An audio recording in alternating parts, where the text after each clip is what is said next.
Good morning, everyone. It's an honor to be here and to share the stage with people like Anthony Atala and Susan Kane. In fact, this morning I think I want to take a page from Susan's book and be a little bit of an introvert, at least at first, for, say, the next 90 seconds or so. And that's because I want you to watch a short video for me and solve a mystery.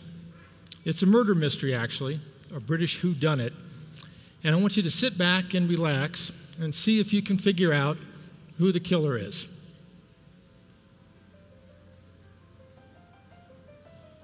Clearly, somebody in this room murdered Lord Smythe, who, at precisely 3:34 this afternoon, was brutally bludgeoned to death with a blunt instrument. I want each of you to tell me your whereabouts at precisely the time that this dastardly deed took place.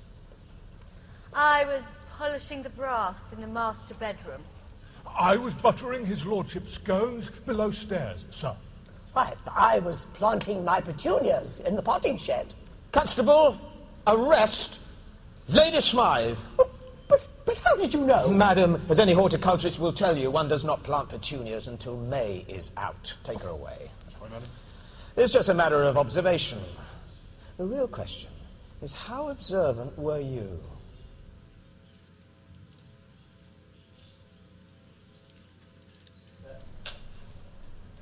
Action. Clearly, somebody in this room murdered Lord Smythe, who, at precisely 3:34 this afternoon, was brutally bludgeoned to death with a blunt instrument. I want each of you to tell me your whereabouts at precisely the time that this dastardly deed took place. I was polishing the brass in the master bedroom. I was buttering his lordship's scones below stairs, sir. Why, I was planting my petunias in the potting shed. Constable, arrest Lady Smythe.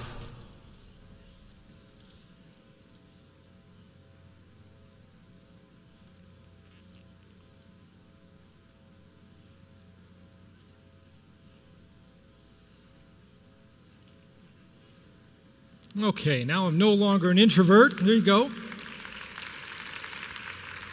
I'm back to my regular self. Let me ask a show of hands. How many of you saw all the changes?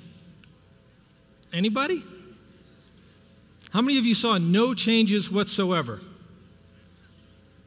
Most of the crowd? Same when I saw that, and that's what makes this video so effective. This was developed in London to get motorists to be aware of cyclists. And the power this video has is it shows us how easy it is for us to overlook important things, and even those that are obvious. Now, there are many reasons why we overlook obvious things, but since our time this morning is short, I want to focus on just one. And that's what the late, great Harvard psychologist William James called the blinding effect of habit. Now, to one degree or another, we're all creatures of habit. We go to sleep on the same side of the bed each night. We wake up at the same time each morning. We drive the same route to work each day and come home the same way each night, all because of habit. And we do this because habit has a tremendous upside. It not only saves us time, it saves us mental effort. We don't have to think about things. It frees us up to do all those other things and think about all those other important things in life that we have to do. But it also has a downside. And the downside is habit can blind us to solutions, even ones that, at least in retrospect, seem simple and obvious. Now, again, there are many reasons for this, but one of these reasons why we do this is that we're hypothesis-driven. We're a little bit like the policeman who starts his investigation with a suspect already in mind. And this bias, this preconception, determines how we'll end up. And what we do is we end up imposing a mental template of sorts between us and the world around us. And as a result, our perception will go in a predetermined direction. Now, one way that I can demonstrate this to you is to show you the 9-dot puzzle. If you want to play along, if you've got a piece of paper and a pencil with you somewhere in the audience, go ahead and draw 9 dots like so, if you can. And then the trick is, without lifting the pencil from the paper I want you to try to connect all the dots using 4 lines. I see everybody digging in their purses. Go ahead. Take your time. I see somebody's already got an idea there. Go ahead and see if you can do this. I want to stall for a little bit and give you time.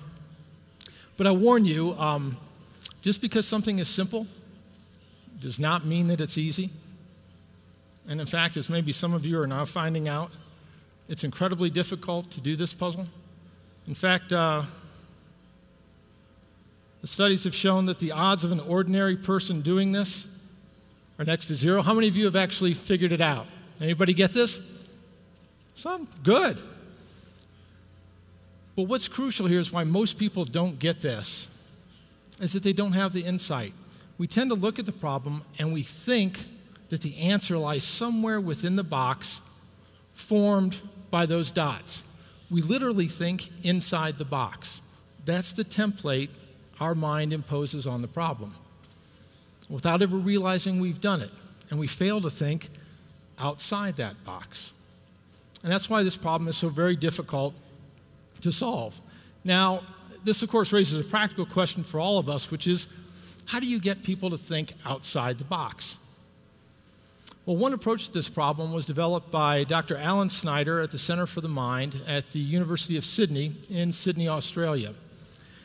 And he had noted anecdotal evidence that people with brain lesions or other types of brain dysfunction were capable of having insights that weren't available to normal people like you and me.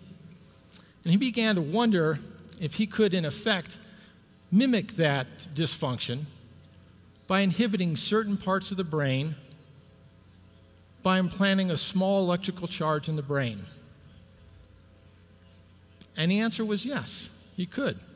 As you can see, he gave us 33 people, 14 of them were able to solve the puzzle, which is probably about the number we had here this morning, I think. And on one hand, this may look like it's not very practical because, after all, we can't run around zapping the brains of our colleagues, although that would be tempting.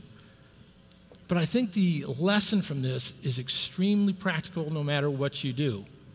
And the lesson is that the answer was there all the time. The ability to solve the problem was there all the time. The people didn't need bigger brains, higher IQ, more education. In other words, they didn't need to be smarter. They were smart enough. All they needed to do, all the solution required, was that they see the problem in a new way. Now let me give you a practical example, a real-life example, where this approach has yielded tremendous results. This is one of the rarest animals in the world. It's a red-rumped striped rabbit, in case you're wondering. And there are only 2 known species in the whole world. One is found on a little island of Sumatra up in the upper left-hand corner there in brown. And one species lives there, and it's only been seen once since 1916. One confirmed sighting. And the other species is even rarer. It lives in the Annamite mountain range of Vietnam, between the border between Laos and Vietnam. And the only reason we know about it is because of a British biologist by the name of Rob Timmins. And in 1996, he happened to be in a market in Laos, a food market, where he found 3 of the rabbits, all of them unfortunately dead. But he recognized them as being different and sent the DNA back to be analyzed. And sure enough, he found that they were a new species on the face of the earth. Now, as you can imagine, this caused quite a stir among zoologists. It's not every day that a new mammal is discovered. And so they wanted to know, well, is it still alive? And where does it live? Now, the conventional approach to figuring this out is, well, if you want to look for a rabbit, what do? You look for a rabbit, right? And that's exactly what they did. They put surveillance cameras in the rainforest of Vietnam, and they waited. And they waited, and they waited. In all, they waited 2,000 days and 2,000 nights, a little bit over 5 long years. and not once did the cameras capture a picture of the Annamite striped rabbit. Now, a reasonable person at this point might conclude that the 3 rabbits that Rob Timmons saw on the market that day were the last of these rabbits to hop around on the face of the earth. But half a world away, in Denmark of all places, a group of researchers had an insight, a 9-dot moment, if you will. And they said, hey, if you want to look for rabbits, don't look for rabbits. Look instead for leeches. Why leeches? Well, leeches enjoy a number of advantages. Number one, there's lots of them, especially in places like Vietnam. Number two, they go places you can't. And number three, and best of all, they suck blood. And the blood they suck contains the DNA of whatever it is they've been sucking. And in separate experiments, they had determined that this DNA stays inside for up to 4 months. So in theory, if you could get a leech and sample his blood, and you found something, you could see if that something has been alive within the last 4 months. So to test their theory, they went off to the jungles of Vietnam, and they began looking for leeches. And when they got 25 of the leeches, they started to sample their blood for DNA. And inside, they found a veritable menagerie of some of the world's exotic and rarely seen animals.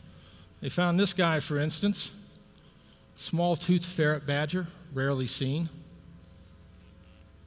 Other leeches had feasted on this animal, the goat antelope, also rarely seen. And inside, for the leeches, they found the DNA of this guy, which is, you guessed it, the Annamite striped rabbit. Now, the researchers, being good and cautious scientists, were quick to point out that what they had demonstrated, what their experiment had demonstrated, was proof of concept and not necessarily proof of rabbit. But I think they demonstrated proof of one other thing: the tremendous results you can achieve if you're willing to look at a problem in a new way. As Henry David Thoreau said a long time ago, it's not what you look at that matters, it's what you see. And this morning, I hope you've seen something interesting. Thank you very much, and have a wonderful morning.